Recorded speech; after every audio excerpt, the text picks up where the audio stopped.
వారిల్లు. Welcome to సంతోషం TV. Vizianagaram జిల్లాలో 377 మంది విభిన్న ప్రతిభావంతులైన విద్యార్థులకు మంత్రి కొండపల్లి శ్రీనివాస్ చేతుల మీదుగా సర్వశిక్ష అభినయన్ ఆధ్వర్యంలో వివిధ రకాల పరికరాలను అందించడం జరిగింది. దివ్యాంగులు, ప్రత్యేక అవసరాలు గల పిల్లల సంక్షేమం కోసం ప్రభుత్వం ఎన్నో పథకాలను అమలు చేస్తుందని రాష్ట్ర ఎంఎస్ఎంఈ సెర్ప్ ఎన్ఆర్ఐ వ్యవహారాల శాఖ మంత్రి కొండపల్లి శ్రీనివాస్ అన్నారు. ఈ పథకాలను సద్వినియోగం చేసుకొని విభిన్న ప్రతిభావంతుల అభ్యున్నతికి కృషి చేయాలని కోరారు. చిల్డ్రన్ విత్ స్పెషల్ నీడ్స్, దివ్యాంగ స్టూడెంట్స్కి ఎవరైతే తల్లిదండ్రులు ఉన్నారో అలాగే టీచర్స్ అండ్ సపోర్టింగ్ స్టాఫ్ వాళ్ళందరికీ కూడా ప్రత్యేకమైన ధన్యవాదాలు తెలియజేసుకోవాలి. ఎందుకంటే ఈరోజు ఈ పిల్లల్ని నర్చర్ చేసి సమాజంలో ఉన్నతమైన స్థాయికి తీసుకెళ్లాలంటే చాలా ఓపికగా వాళ్ళని గమనిస్తూ వాళ్ళ తాలూకు అభివృద్ధిని కూడా కనిపెట్టుకుంటూ వాళ్ళు మంచి పౌరులుగా తీర్చిదిద్దేది మీరు కనుక మీ అందరూ కూడా పేరు పేరున నా ధన్యవాదాలు, నమస్కారాలు తెలియజేసుకున్నాను. నేను ప్రభుత్వం చేసే సాయం కేవలం ఆర్థిక సాయమో వస్తువులు అవ్వచ్చు, కానీ మీరు పిల్లల్ని కనిపెట్టుకుంటూ వాళ్ళని బెటర్ స్టేజ్కి తీసుకెళ్ళడానికి రోజు రోజు కష్టపడుతున్నవన్నీ కూడా ఎక్కువ కూడా మీ శ్రమని నేను భావిస్తున్నాను.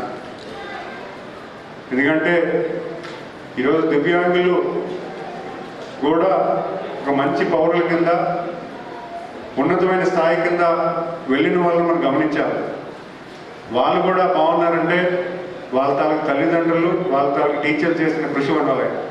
కనుక కూడా మీరు కూడా పిల్లలకి వాళ్ళు ఎటువంటి తప్పు చేయలేరు, వాళ్ళని గమనిస్తూ వాళ్ళని ఓపికగా మీరందరూ కూడా వాళ్ళని సహకారం చేయాలని కోరుకుంటూ, మరి ఈరోజు ప్రభుత్వం కూడా ఈరోజు నాకు ఈ డిపార్ట్మెంట్లో ఇప్పటివరకు నేను ఎప్పుడూ రివ్యూ చేయలేదు.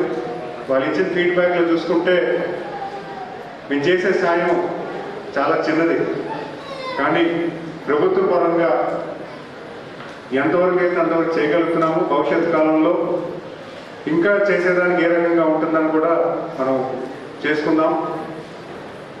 ఎందుకంటే ఈరోజు సుమారు 1,20,00,000 గత సంవత్సరంలో మనకి బడ్జెట్ ఇచ్చి కేటాయించి ఖర్చు పెట్టడం జరిగింది. మరి ఈ సంవత్సరంలో, ఈ ఆర్థిక సంవత్సరంలో పిల్లల్ని చదివించడం, స్కూల్కి తీసుకురావడం, ఇవన్నీ కాకుండా ఈ ఎక్విప్మెంట్ ఏదైతే ఉందో, హీరింగ్ డిసేబుల్స్ అవ్వచ్చు, వీల్ చైర్స్ అవ్వచ్చు, లేకపోతే మిగతా విషయాలన్నీ కూడా ప్రభుత్వం చేసే చిన్న సాయం కూడా మీరు అందుకోవాలి. దాన్ని వాళ్ళకు ఉపయోగపడేలాగా మీరు కూడా దాన్ని అలవర్చేలాగా మీరు కూడా దానికి సహకారం చేయాలని చెప్తూ, మరి అంతేకాకుండా ఈరోజు విద్యా వ్యవస్థని మరింత పటిష్టం చేస్తున్నటువంటి మా యువ నాయకులు నారా లోకేష్ గారు, ఆయన డిఎస్సి ఎగ్జామ్లో 16,000 మంది టీచర్స్ని కూడా భూమి పుట్టిన ప్రతి ఒక్కరికి కూడా ఫ్రీగా చక్కగా వాళ్ళు జీవించడం అనేది ఒక రైట్. దాంట్లో భాగంగా రైట్ టు ఎడ్యుకేషన్ అనేది.